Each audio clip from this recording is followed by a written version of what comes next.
The program we're going to be presenting with the Pasadena Symphony in November is a sort of romantic classical program. The composers are Rossini, Saëns, and Mozart. Rossini was writing right after the Napoleonic Wars, when everybody wanted to be entertained.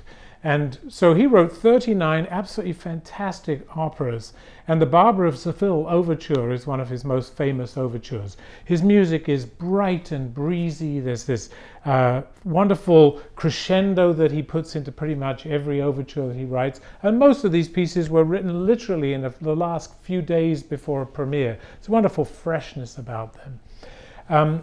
There's a lovely story about Rossini, who was asked to give money for a statue in his hometown, and when he was told the amount of money that he should donate towards it, he said, well, for that amount of money, I think I'll just stand up there myself. He was the epitome of the bon mot entertainer. Saëns was a child prodigy on the piano and the organ, and very much inundated with the music of Bach, church music as well. And his second piano concerto begins very much in the strain of Bach, and as one commentator said, it begins with Bach and ends with Offenbach. So there's a lovely range of feeling in this piano concerto that Zee Zee, a Chinese phenomenon of a pianist, is going to be performing with us. She started her training in Germany at the age of 5 and went back and has performed all over the world, but particularly in China. The last work on the program is the Jupiter Symphony of Mozart. Now, 3 years before Mozart died in 1791, he wrote his last 3 symphonies.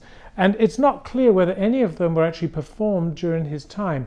And there's a theory that as Haydn had gone to London to present some of his great symphonies, Mozart was preparing to do the same thing.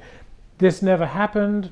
It's not clear they were ever performed in Vienna, but they make an incredible trio of symphonies, and the Jupiter number 41 is the last one, so named, I think, after the Roman god who was known for his joviality, his exuberance, and his great strength.